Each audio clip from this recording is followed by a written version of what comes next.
Entonces, la virtud de la religión tiene que ver con la justicia, con el Creador, con el Salvador, con el Espíritu Santo. Pero por supuesto para nosotros el vínculo con Dios no está ligado solo a la justicia, sino está consumado en la caridad. A un Dios que nos ha amado tanto, ¿cómo no lo vamos a amar con todas nuestras fuerzas?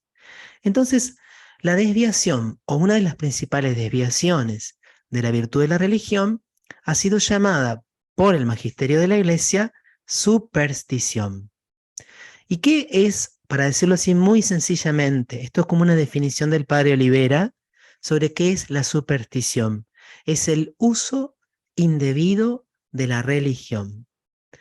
Nuestro vínculo con el Creador y las prácticas que tienen que ver con el vínculo con el Creador son usadas indebidamente.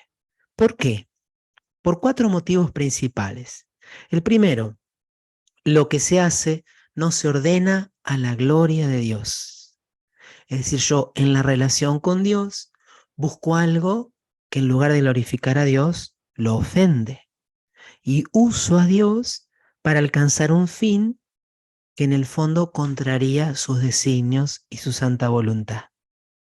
En segundo lugar, realizo ritos religiosos, actitudes o acciones que externamente parecen religiosas, pero que no ayudan a elevar la mente hacia Él, ni sirven para moderar y encauzar los deseos desordenados. Porque si hay algo que está muy claro en las Sagradas Escrituras, especialmente en el Nuevo Testamento, que el vínculo con Dios, que la relación con Dios, implica siempre el deseo y la decisión de ordenar mi vida de acuerdo a su plan, de acuerdo a su santa voluntad. Por eso es un signo de que algo no es adecuado, no es pleno, cuando se da como este desvincular. Yo tengo hábitos religiosos, costumbres religiosas, pero mi vida va por otro lado que nada que ver. Como que no me ajusto o no me intento ajustar, porque todos somos pecadores, pero en cierto modo minimizo o relativizo aquellas acciones que incluso ligadas al acto religioso son opuestas a los mandamientos de Dios.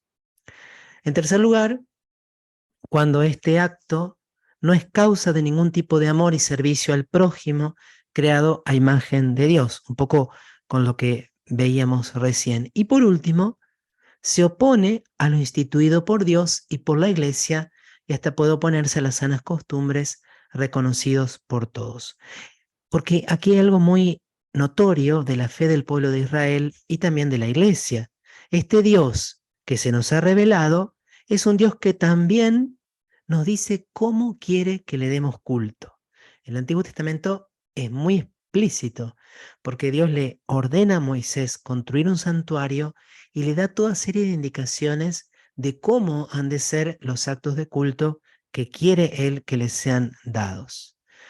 ¿Qué es la superstición según el catecismo de la Iglesia Católica? Parecen siempre los textos del catecismo de una densidad y de una claridad muy importante. Es la desviación del sentimiento religioso y de las prácticas que imponen. Fíjense que está, por un lado, lo interior, el sentimiento religioso, y por otro lado, lo exterior, las prácticas que deberían expresar el sentimiento religioso de manera ordenada. Y atentos, puede afectar también al culto que damos al verdadero Dios.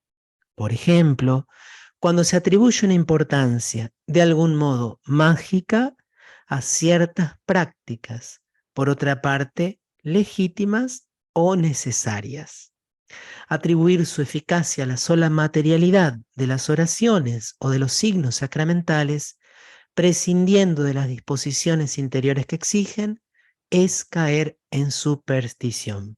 Yo puse varios ejemplos aquí, no alcancé a poner imágenes, pero cada uno de nosotros tendrá en su interior, incluso en su propia vida de fe, quizás nos puede servir como una suerte de examen de conciencia, el uso del agua o de la sal exorcizada.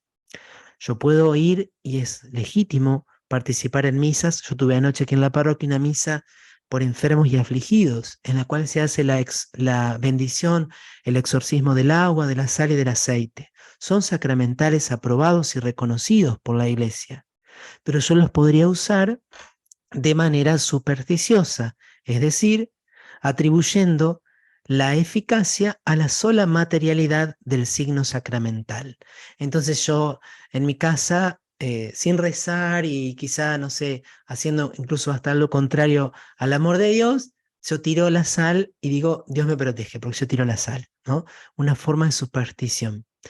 Bueno, ni hablar las cadenas de oración. El Papa Francisco tiene varios textos, porque habló del tema más de una vez, donde critica como de darle un valor mágico a la sola repetición de ciertas oraciones, o ¿se acuerdan antes cuando todavía se hacían fotocopias? Ahora a través del WhatsApp ha cambiado el modo, pero en el fondo la lógica interna es la misma. Creer que por la cantidad de veces que se imprima un papelito y se reparta, se iba a cumplir el deseo, casi como no dejándole lugar a Dios, porque fíjense que lo que está de fondo es esto. Yo encuentro una técnica para obtener satisfacción garantizada o le devolvemos el dinero, ¿no? Un poco la lógica comercial. Yo encontré un modo de domesticar a Dios. Si yo realizo esto, esto, esto y esto, Dios no me puede fallar. Tal santo me va a cumplir lo que yo le pido. Pero entonces no soy yo que someto mi voluntad a la de Dios, sino que quiero someter a Dios a mi voluntad. Incluso el uso del escapulario o de medallas como si fueran amuletos, como si fuera el solo portar tal o cual medalla lo que me diera a mí una protección o incluso una especie de garantía de la salvación eterna. Si yo hago tal oración todas las noches, yo sé que me voy a ir al cielo, pero entonces no me esfuerzo por convertirme, porque total, yo leí que Dios le prometió a tal o cual santo que el que rezara esta oración todos los días iba a ir al cielo. Y eso es una forma de superstición. Bueno, Gauchito Gil, Silda, coloqué así como un ejemplo, al menos aquí en Entre Ríos hay personas que visitan esa suerte de santuario. Para los que son de otros países, era una artista de Argentina y hay otros artistas más, ¿no? Una especie de culto a personas, primero cuya salvación, en el caso de Gauchito Gil, su existencia no está probada, en el caso de otros, su salvación eterna no está probada porque no han sido canonizados por la Iglesia y en algunos casos tampoco han tenido una vida tan ejemplar.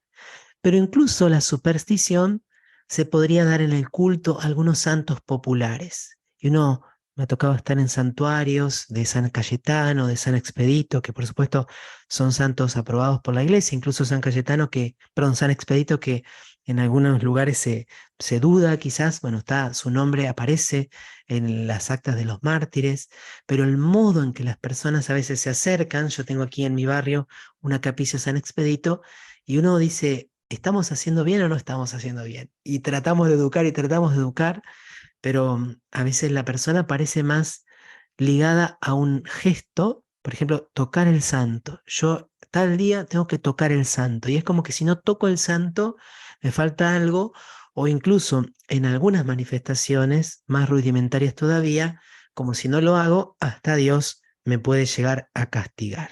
Entonces decía Luis Santamaría del Río, el hombre contemporáneo ha dejado de ser creyente para comenzar a ser crédulo. Evidentemente que aquí podríamos citar un montón de otras supersticiones, como esto de los martes 13, o de pasar por debajo de una escalera, o la sal, o abrir un paraguas, pero eso, bueno, es obvio que son solamente tonterías. Lo que más tal vez nos tiene que preocupar a nosotros como católicos practicantes es cuando nuestro vínculo con el Dios verdadero y con elementos de la fe cristiana pueden tomar algún tipo de manifestación que ya no sea recta y ordenado manifestación de la virtud de la religión, sino algo desordenado, ¿no? Entonces, en la superstición, en el fondo, se subvierte el orden de un hijo que confía en su padre, un hijo que se abandona en su padre, un hijo que cree, que espera, que ama, que vive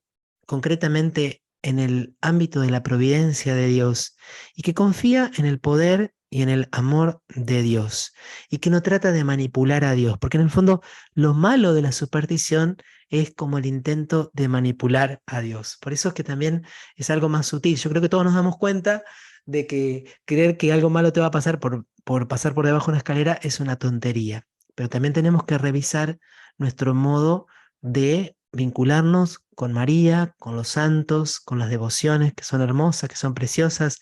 Ayer celebrábamos la Virgen del Carmen, por ejemplo, y el escapulario de Nuestra Señora del Carmen, pero así como la Iglesia ha bendecido el uso del escapulario, y también sabemos, por ejemplo, en el rezo del Santo Rosario, el mismo San Luis María Griñón de Montfort dice que están estos devotos crédulos o que en cierto modo son presuntuosos, que creen que por cumplir unas ciertas prácticas exteriores se van a salvar. Yo llevo la cadenita de la Virgen, listo, me voy a salvar. Así que eso podría ser, ¿por qué decimos un arma oculta de Satanás?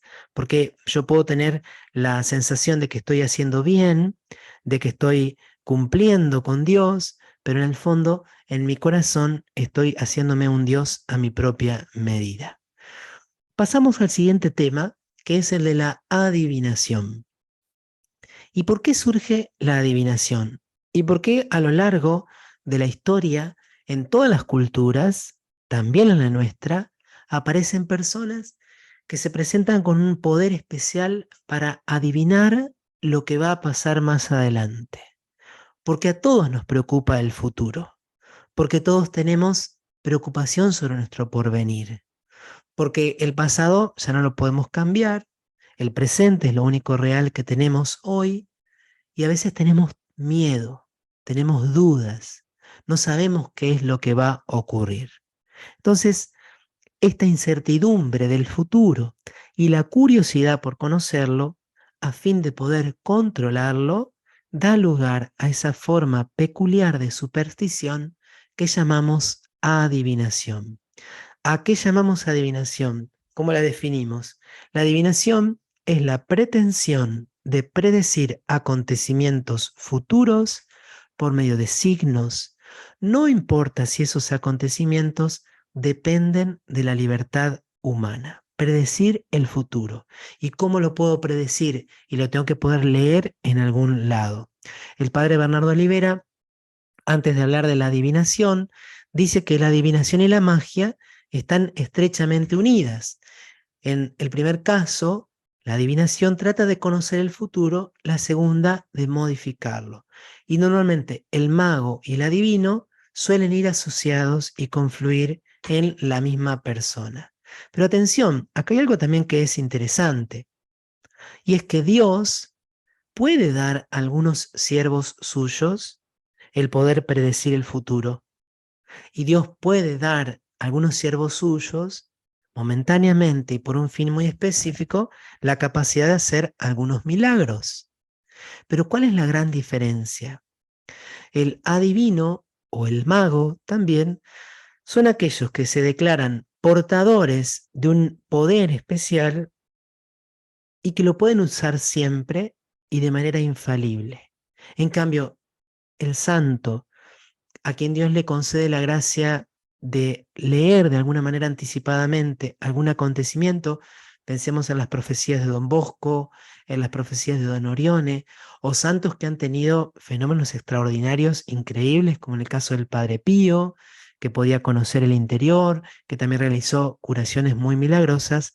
Ellos nunca se declaraban dueños de ese don, de ese poder, de ese carisma.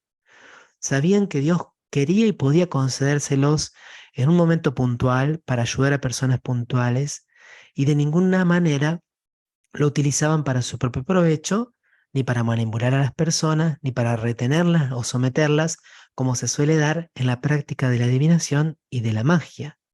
Entonces, Dios sí le puede conceder a personas, a santos o a siervos suyos o a quien Él quiere, esta capacidad de predecir el futuro o de realizar actos que escapan a lo ordinario, pero Él lo hace siempre en orden a la salvación eterna, en orden a nuestra santidad, en orden a acercarnos a nuestro Señor Jesucristo. Y fíjense que cuando hablamos de adivinación, en el sentido etimológico, la palabra misma hace referencia al mundo de lo divino. Ya la misma palabra se nos está revelando que esto no puede ser algo bueno, porque es un humano que usurpa un derecho divino, porque Dios es el dueño de la historia, el Señor de la historia, como le decimos a Jesús, es el Señor del tiempo. La adivinación ha existido en muchísimos pueblos antiguos, en las más variadas culturas, ha existido en Grecia, en Roma, y en el Antiguo Testamento hay un relato impresionantemente detallado de todas las formas de adivinación. ¿Cómo se practicaba? Por ejemplo, en relación a la naturaleza, se predecía el futuro estudiando los astros, y acá hay citas bíblicas, Isaías 47, 13, en el segundo libro de Samuel, la aeromancia. También en cuanto a los animales, la hepatoscopía, bueno, un animal muerto, tomar el hígado y leer en el hígado algún mensaje sobre el futuro para una determinada persona. También la hidromancia, por ejemplo, con copas, leer en las copas o bueno, nosotros conocemos aquí la borra del café, sería algo parecido. La velomancia, las flechas, arrojar flechas y de acuerdo a cómo caen o dónde caen, decir un mensaje a aquel que quería conocer el futuro. Un bastón. La cleromancia, los dados, no los dados como tenemos nosotros hoy, sino otras formas, otros objetos que de acuerdo a cómo caen, quieren decir un mensaje sobre el porvenir, sobre el más allá. ¿Mm?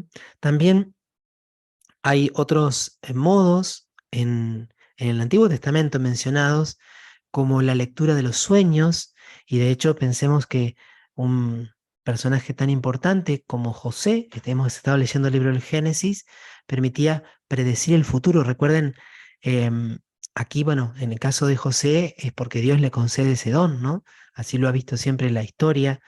El faraón que tiene ese sueño sobre qué va a pasar en su reino con la prosperidad o la dificultad material. Y aquí aparece la necromancia, que ya está más vinculado con el espiritismo, invocar difuntos para que los difuntos desvelen el futuro para la toma de decisiones. También oráculos o respuestas divinas comunicadas por un intermediario en un lugar sagrado, relacionados con elección de monarcas, guerras, enfermedades, desgracias, viajes. Fíjense que la mayoría de los textos son de Primera Samuel, de el libro de los jueces, el libro segundo de Samuel, también hay alguna en el libro de los reyes.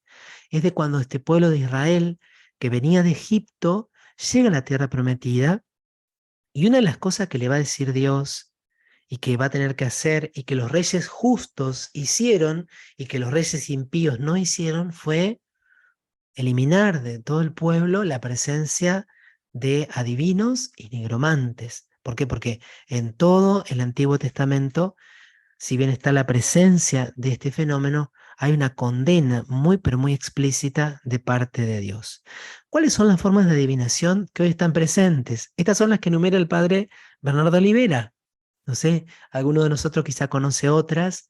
Hay en las grandes ciudades, encontramos a veces en las grandes terminales, aquí en, no sé, en Buenos Aires, en Retiro o en las plazas más conocidas. A veces, esto lo ha dicho también el Papa en una de sus catequesis, personas con mesitas, o aquí, por ejemplo, en las ciudades más del interior, a veces hay personas que en la calle, a veces son de un determinado pueblo, que se le leo en las manos, ¿no? Está presente hoy, por supuesto, en Internet. Me sorprendía bastante porque en la librería donde muchas veces voy a hacer las impresiones de la parroquia, en el mostrador, había sobre la mesa del mostrador una publicidad de una mujer que hacía tarot, ¿sí? Entonces, estos son algunos de los más presentes hoy. Los astros, los dados, las cartas, que sería específicamente el tarot, la línea de las manos, los sueños y el recurso a los difuntos, la necromancia. Y sobre todo, en el caso de la astrología, nosotros nos podemos dar cuenta de que con la astrología, primero tenemos que diferenciarla de la astronomía. La astronomía es una ciencia que estudia los astros, los planetas, las estrellas, los sistemas, las galaxias, etcétera, y que es totalmente legítima. En el caso de la astrología, manifestada sobre todo en esto que llamamos carta astral y el horóscopo, lo que hay es una afirmación de un influjo causal de los astros sobre los hombres, como si nuestra conducta, nuestra manera de ser, nuestra manera de reaccionar, estuviera determinada por determinados o por algunos movimientos de los astros o configuración de los astros en un determinado momento del año, en una determinada etapa de la historia. Pero, si bien yo por supuesto que no soy experto en esto, por eso tal vez mi vacilación al expresarlo, ¿qué es lo que hay? Es algo contrario a la afirmación bíblica de que Dios nos ha creado libres y Dios nos llama a vivir una relación en libertad. Si Dios nos ha hecho libres y si Dios nos permite elegirlo libremente, podemos usar mal la libertad rechazándolo, será una contradicción que nuestro modo de ser, nuestras reacciones, lo que nos va a pasar la semana que viene, la otra semana, el mes que viene, dependa del año en que nacimos o de la configuración de planetas y estrellas, etc. Y afirma esta astrología una armonía y acuerdo entre la marcha de las estrellas, las constelaciones y la vida humana. Nosotros tenemos la certeza de que Dios ha querido crearnos a su imagen y semejanza, capaces de elegir, de decidir, de optar por Él. Lamentablemente también podríamos hacerlo contra Él. Así que creo que eso es muy claro. Es obvio que alguno de nosotros puede ser que cuando era niño, así sin saberlo, por diversión, no sé, tomaba el diario y decía, a ver qué dice el horóscopo para vos, a ver qué dice el horóscopo para esta persona, a ver qué te sale en el horóscopo. Evidentemente que a veces puede pasar por superficialidad, pero si alguien tomara decisiones de acuerdo a lo que aparece en el horóscopo o estuviera pendiente de este tipo de lecturas o estuviera atento a lo que tal astrólogo o tal astróloga está por decir, eso sería un pecado grave contra el primer mandamiento. Ofende a Dios y sobre todo, vamos a verlo al final, la confianza que Dios espera de nosotros por ser nuestro Padre. Al futuro nosotros no le tenemos miedo, no porque sepamos lo que va a pasar, sino porque sabemos que no estamos solos, sabemos que tenemos un Padre bueno que nos ama, que nos cuida. El Señor es mi pastor, nada me puede faltar. Y allí donde yo vaya, aunque cruce por oscuras quebradas, no temeré ningún mal, porque tú estás conmigo. Por eso yo no tengo ansiedad sobre lo que va a pasar en el futuro porque sé que pase lo que pase, Él va a estar a mi lado. ¿Y qué es lo que nosotros llamamos magia? Bueno, por supuesto no hablamos aquí del ilusionismo, los juegos de manos, la prestidigitación, que son simplemente ilusiones ópticas para divertirse en una fiesta, hacer pasar un buen rato con las manos, con cartas, con objetos, etc. Cuando alguien practica magia blanca, esta persona pretende influir sobre fuerzas de la naturaleza en beneficio de la vida humana por medios inadecuados, ya sea gestos, conjuros o rituales. Se pretende manipular esas fuerzas, fuerzas de la naturaleza, para ayudar a personas. Esa sería, al menos en la distinción clásica, que es la que toma el padre Bernardo Olivera, la distinción entre magia blanca y magia negra. Y dice él, lo más ridículo de la magia blanca es su irracionalidad, la cual muestra que la fe de estos magos, si se confiesan cristianos, no ha transformado la vida. Un cristiano de ninguna manera puede practicar magia blanca, ni puede ir a alguien que practique, entre comillas, magia blanca, ¿no? Ahora, cuando estas fuerzas son usadas para oponerse a la voluntad de Dios o contradicen su providencia divina, la magia blanca se convierte en enemiga de Dios y su reinado. Y ahí hablamos de magia negra. En esta enemistad, evidentemente que ya no es un arma oculta de Satanás, sino un arma explícita. Por eso, dice el padre Bernardo Olivera, la magia negra es diabólica. El que la practica ya no se llama mago, sino que se llama brujo. Y por eso podemos hablar de brujería. Lo que se busca, lo que se pretende es perjudicar a otros a través de maleficios o beneficiarse con honor y riqueza mediante la ayuda del diablo, granjearse a sí mismo honor, fama o por supuesto muchísimo, muchísimo dinero. Y ahí nos encontramos totalmente en las antípodas, en el polo opuesto del reino de Dios. Esto por supuesto que es un pecado muy, pero muy grave. Aunque aquí, como decimos, ya no estamos en el ámbito de las armas ocultas de Satanás, sino de las armas explícitas. Hay toda una serie de distinciones que se hacen entre los maleficios, según la finalidad que tengan, según si se hagan en presencia o a distancia, etc. Pero no nos podemos detener porque, como les decía, tendría más que ver con un curso de demonología o exorcística. Pero sí, esto nos interesa muchísimo. ¿Por qué? Porque la creencia en la magia y el miedo a los maleficios son manipulados por ciertos movimientos y organizaciones aún religiosas. Pensemos, ¿cuántas personas han llegado a la Iglesia Universal movidas por el miedo? Incluso hasta dicen, bueno, yo sé que esto acá no es verdadero, hasta que es una gran empresa, pero bueno, yo me siento mal, estoy preocupado, tengo miedo de que me hayan hecho algo y me voy a este lugar.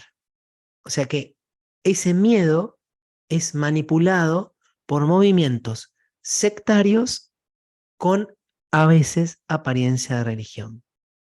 El proselitismo desleal y falso aprovecha la mentalidad mágica y supersticiosa de muchos. Los clientes no piden ni se les ofrecen explicaciones de sus males, se les diagnostica que son víctimas de un maleficio y que la limpia para deshacerlo costaría tanto. Esas son palabras textuales del padre Bernardo Olivera. Esto es lo que uno ha visto día a día en la vida pastoral. Personas que de pronto llegan aquí a nuestra parroquia, por ejemplo, y dicen, padre, ¿se me puede bendecir el agua? Y te traen 3 bidones de 10 litros. Y vos le preguntás, ¿y por qué traes tanta agua? Y bueno, hay personas que muy inocentemente te dicen, no, porque fui una señora que me dijo que me habían hecho un mal y que tenía que conseguir mucha agua bendita y que me tenía que bañar en agua bendita y lavar el piso en agua bendita. Y alguna vez me atreví a preguntarle, ¿y cuánto te cobró la señora para decirte que vengas a que yo te bendiga el agua para que hagas todo eso? Y bueno, y alguna persona me ha dicho, ¿cuánto le ha cobrado? ¿Cuánto le han cobrado para limpiarle la casa o para limpiarle de malas energías el campo, etcétera, etcétera, etcétera? La inmensa mayoría de las veces, entonces estos engañadores, embaucadores, manipuladores, lo que buscan es su propio beneficio. A veces incluso ni siquiera ellos creen en esto otro, pero cuando una persona se acerca a ellos, les dicen, a vos te hicieron un mal. Ahora, otras veces sí, están ellos mismos involucrados en ocultismo, creen verdaderamente en esto y se ponen como supuestamente del lado bueno de la batalla, pero utilizando la religión para su propio beneficio. Esto es algo muy, pero muy habitual y se presenta como un atajo, como muchas veces estas cuestiones tienen que ver no tanto con algo real, sino con su gestión, la persona puede experimentar algún tipo de bienestar. El problema es que ya se ha alejado de Jesucristo, porque ha abierto lugar a algo que no venía de nuestro Señor Jesucristo. Entonces, entre la magia y la religión, aunque pueda haber a veces puntos de contacto, hay una realidad irreconciliable. La religión se relaciona directamente con Dios y su obra. No hay experiencia religiosa sin esta relación y referencia. Yo lo busco a Dios, lo amo a Dios, creo en Dios, espero en Dios, me siento amado por Dios, Padre, Hijo y Espíritu Santo. Me subordino a Dios, me someto a Dios, confío en Él. En cambio, en la magia se recurre a la divinidad en forma funcional y subordinada. Yo busco otra cosa. No me interesa a Dios, no me interesa su gloria.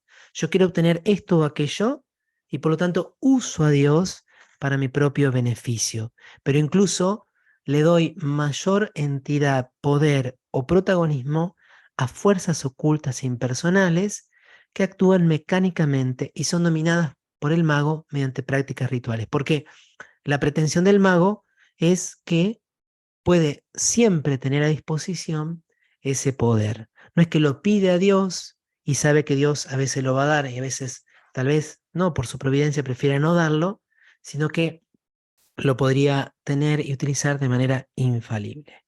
Como estuvimos viendo, y esto es muy importante, nosotros la posibilidad de usar de manera mágica o con una idea mágica las cosas de Dios, se me venían estos dos ejemplos. Y como les decía recién, yo anoche mismo aquí en mi parroquia hicimos misa por enfermos y afligidos, ¿sí? Pero también dentro de nuestra fe cristiana, dentro de nuestro mundo católico, nosotros podríamos acercarnos a los sacramentos con mentalidad mágica, acercarnos a un sacerdote o a una persona, incluso esto que a veces hay en cada diócesis o en cada ciudad, este es un curandero, pero está aprobado. El padre tal o el padre fulano dijo que nosotros podemos ir ahí. Y muchas veces, debajo de esa búsqueda, hay una no aceptación de la voluntad de Dios, del plan de Dios, del querer de Dios, que a veces pasa en mi vida por la cruz, por la dificultad, por la enfermedad, por el fracaso, que yo tengo que atravesar esa prueba para mi camino de santidad. Y en el fondo, cuando busco a veces estos caminos, estoy rechazando abrirme a la voluntad de Dios. Por supuesto que el problema es cuando se cuela en la búsqueda de lo divino el sentimiento mágico. Bueno, ¿qué dice la escritura? ¿Qué dice la tradición sobre todos estos temas? Tanto el Antiguo como el Nuevo Testamento, de manera unánime, condenan la adivinación y la magia. En el Apocalipsis incluso se dice que los adivinos y los magos serán arrojados al lago de fuego. Pueden encontrar innumerables citas de esto en el Antiguo Testamento, en el Código de Santidad incluso, en el Antiguo Testamento se dice que merecen la pena de muerte. Padre Bernardo de Olivera cita textos patrísticos muy antiguos, como en el caso de la Didaché, que es del año 60 o 70, la tradición apostólica de Hipólito de Roma del año 250, y por supuesto luego la teología escolástica ha reflexionado sobre el porqué, como sobre todo Santo Tomás de Aquino. Pero, ¿qué dice el catecismo? Vamos a leerlo y comentarlo brevemente. Todas las formas de adivinación deben rechazarse. El recurso a Satán o a los demonios, o sea, consultar a los demonios para que ellos nos puedan revelar algo desconocido o algo del futuro. La evocación de los muertos, la próxima clase va a ser sobre ese tema, sobre el espiritismo, y otras prácticas que equivocadamente se suponen develar el porvenir. La consulta a horóscopos, la astrología, la quiromancia, la interpretación de presagios o de suertes, los fenómenos de visión, el recurso a mediums, y aquí viene el motivo por el cual deben rechazarse, encierran una voluntad de poder sobre el tiempo, la historia y finalmente los hombres, a la vez que un deseo de granjearse la protección de poderes ocultos. Querer dominar el tiempo y, en última instancia, querer dominar a los hombres, porque yo me anticipo para poder tomar decisiones que, en cierto modo, me beneficien. Y sobre todo cuando se buscan poderes ocultos, llámense entidades, llámense energías, por supuesto si es explícito del demonio, mucho más todavía. Y estas formas de adivinación y de consultas a horóscopos, astrología, etcétera, están en contradicción con el honor y el respeto mezclados de temor amoroso que debemos solamente a Dios. Porque en el fondo, cuando una persona entra en todas estas prácticas, suele entrar en una lógica del miedo, en una lógica del terror incluso. Yo recuerdo mucho cuando estaba en el Chaco, perdón, por ahí intercalo alguna anécdota, una persona que, claro, había ido por un problema, vamos a decir así, afectivo, romántico, había recurrido a estos brujos y después ella se dio cuenta que el hombre la estaba engañando, que le estaba mintiendo, que era todo mentira lo que hacía, y dejó de ir. Y este hombre la empezó a amenazar por WhatsApp que iba a empezar a hacer un maleficio para que su hijito se enfermara y se muriera. Y claro, ella ya había entrado en ese mundo y de algún modo en su propio corazón le había dado poder a este hombre. Entonces se acerca a la iglesia muy preocupada: padre, yo sé que este hombre es un mentiroso, es un embaucador, me sacó un montón de plata, pero al mismo tiempo sé que es malo, entonces tengo mucho miedo de que esto que él me está diciendo me pueda pasar, de que a mi hijo le pueda pasar algo. Entonces, este temor, pero ya como negativo, oscuro, más casi trocado en terror, contradice la actitud de gozo, de confianza que nos da sabernos hijos de un Padre amoroso y providente. Solo a Él tenemos que temerle, pero con el santo temor de Dios, que no es tanto miedo a Dios, sino el temor a ofender a Dios y a perder a Dios. Fíjense este otro punto del catecismo. Todas las prácticas de magia o de hechicería mediante las que se pretende domesticar potencias ocultas para ponerlas a su servicio y obtener un poder sobrenatural sobre el prójimo, aunque sea para procurar la salud, son gravemente contrarias a la virtud de la religión. Esa definición, así como la acabo de leer, se aplica directamente y de manera exacta al Reiki, como vamos a ver inmediatamente. Estas prácticas son más condenables aun cuando van acompañadas de una intención de dañar a otro, recurran o no a la intervención de demonios. Aquí esa distinción de magia blanca y magia negra que hacía antes el padre Olivera. Llevar amuletos es también reprehensible. El espiritismo implica con frecuencia prácticas adivinatorias o mágicas. Así, la palabra espiritismo, esto nosotros lo vamos a desarrollar, si Dios quiere, en la próxima clase. Por eso la Iglesia advierte a los fieles que se guarden de él. De hecho, en el Concilio Vaticano II, cuando habla de la escatología y de la unión de los fieles de aquí de la tierra con los fieles del purgatorio, lo distingue con mucha claridad del espiritismo, del recurso a los muertos. Y atención con esta frase, el recurso a las medicinas llamadas tradicionales no legitima ni la invocación de las potencias malignas, ni la explotación de la credulidad del prójimo. Algo de esto también se aplica al Reiki. Entonces, ¿qué podemos decir sobre el Reiki?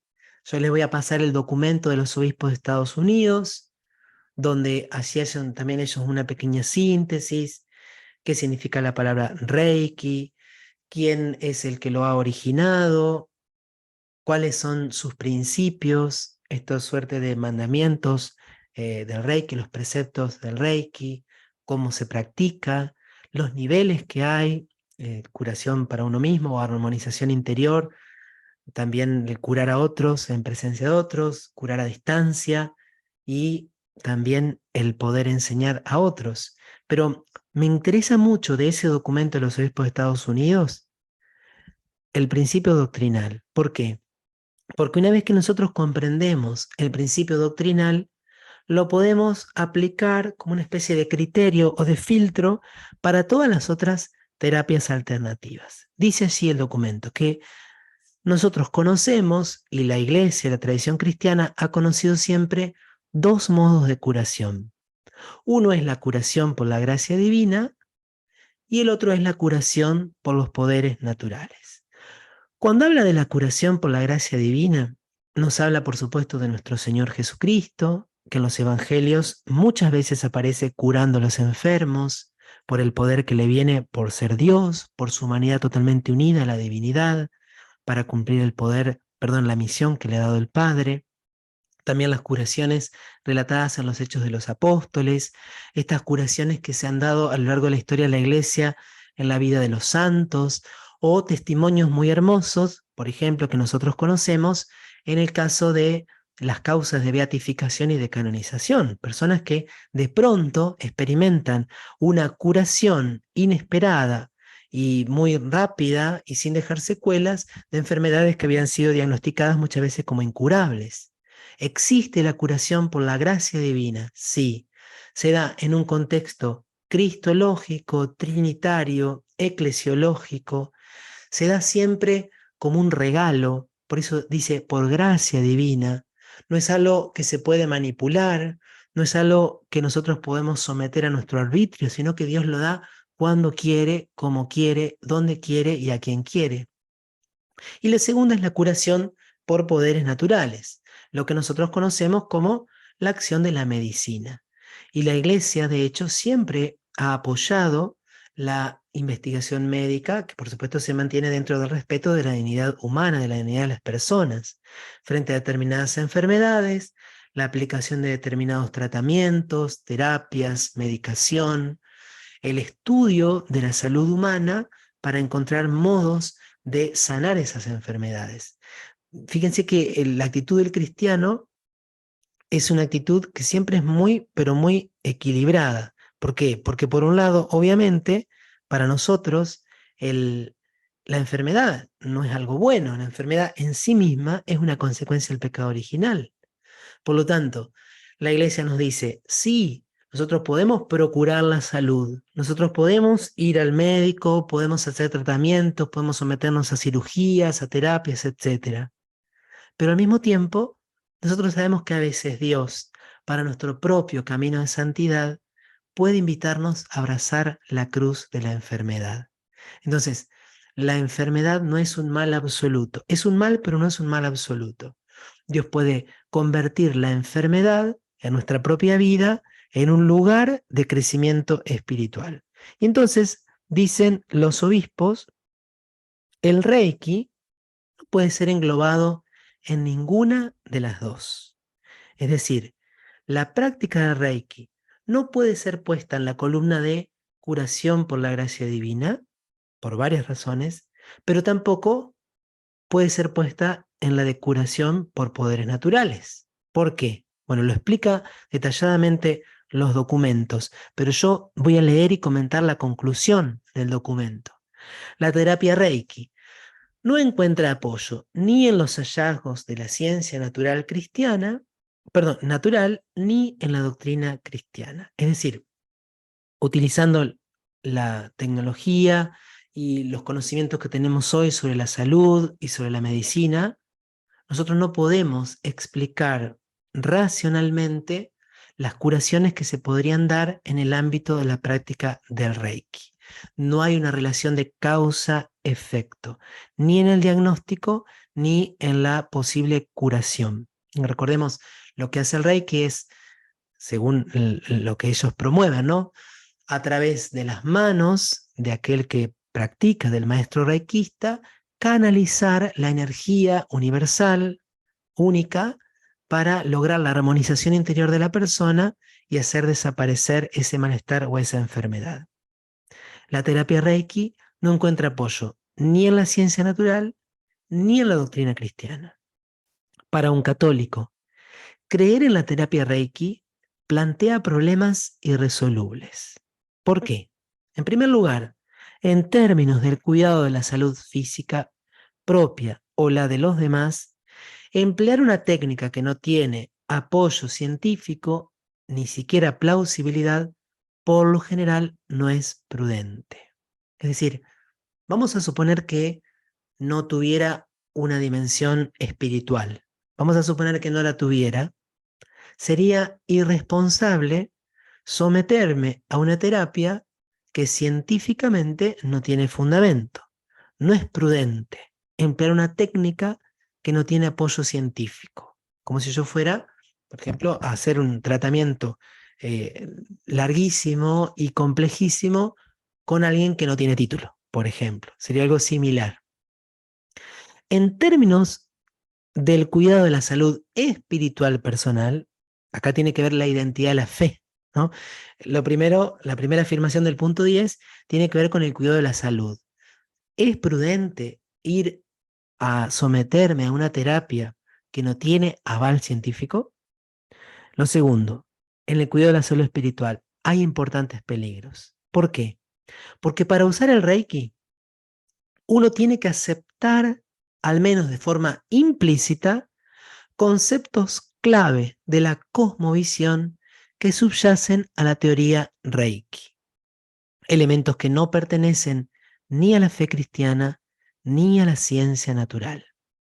En la cosmovisión que subyace en el Reiki hay como una suerte de panteísmo difuso, la distinción entre el sujeto y el objeto, entre el yo y las energías, entre el maestro incluso y el que lo recibe, son solo aparentes, son ilusiones.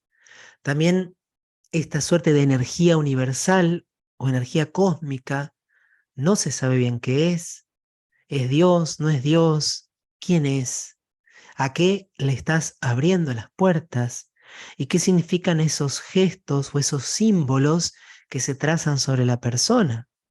Pero sobre todo hay una cosmovisión que es incompatible con la fe cristiana y con la ciencia natural.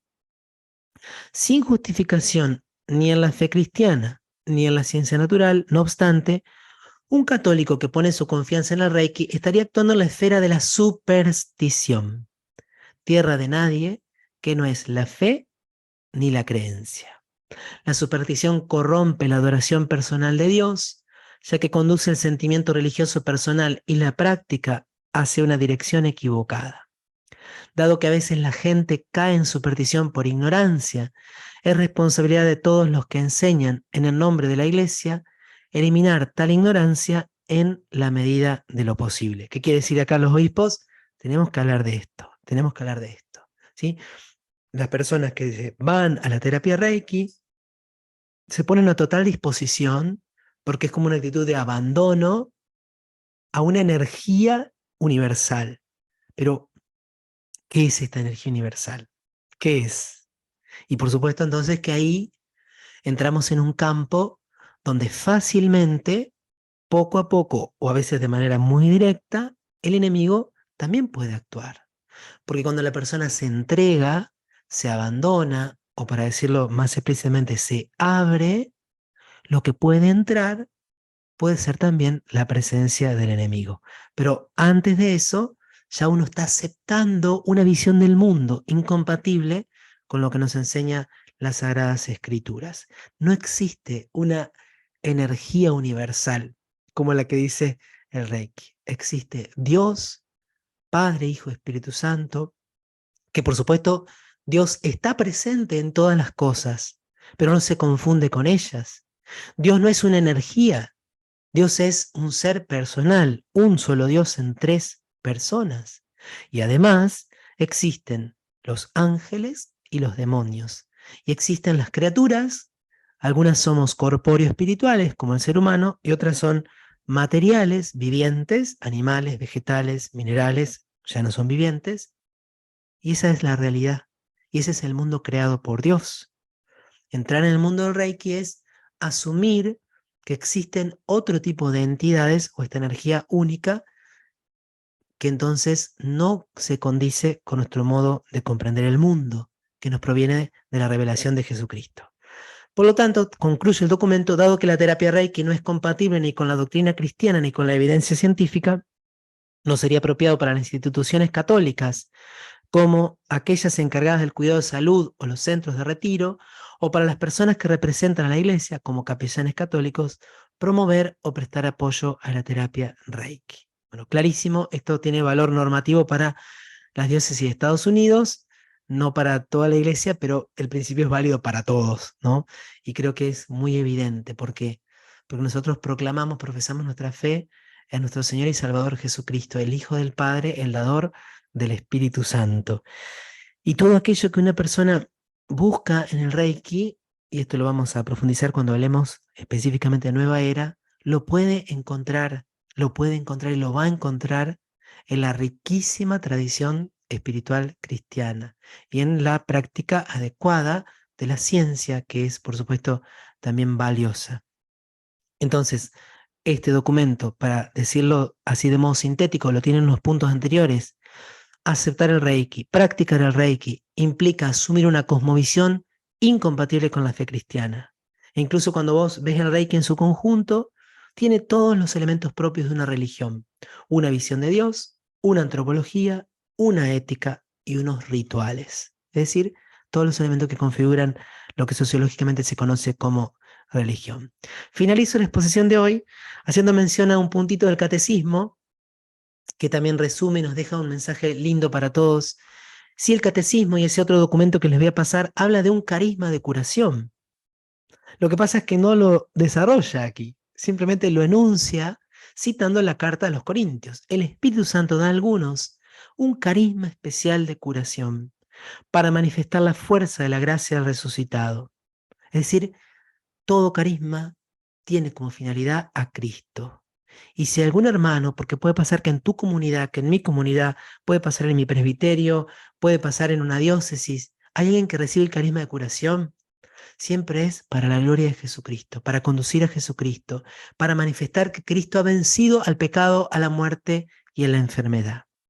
Pero atención, Sin embargo, ni siquiera las oraciones más fervorosas obtienen la curación de todas las enfermedades, porque esto es lo que caracteriza a este tipo de prácticas mágicas, como una suerte de solución para toda enfermedad. Hay muchas otras, ¿no? Que no las mencioné aquí, pero que luego les voy a pasar también en las próximas clases, como una especie de garantía. No, no, no.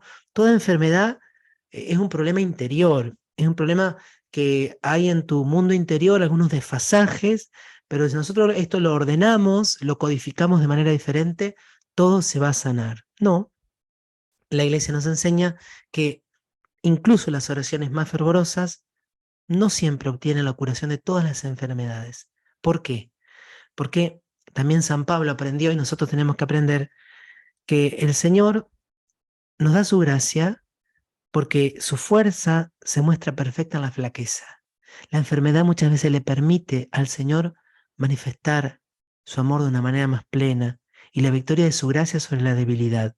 Y también que los sufrimientos que tengo que padecer tienen como sentido lo siguiente: completo en mi carne lo que falta a las tribulaciones de Cristo en favor de su cuerpo, que es la iglesia.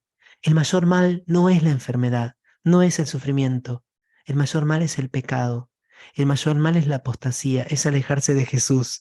Y como prometí, yo quiero que esto les quede muy claro. Lo más grave que nos puede pasar con todas estas prácticas no es una posesión diabólica, sino alejarnos de Jesús. Una posesión o acción extraordinaria del enemigo puede terminar acercándonos a Jesús. La confusión, el engaño, la mentira, el pecado mortal pueden hacernos perder la fe y la caridad y condenarnos para siempre. Gloria al Padre, y al Hijo, y al Espíritu Santo, como era en el principio, ahora y siempre, por los siglos de los siglos. Amén.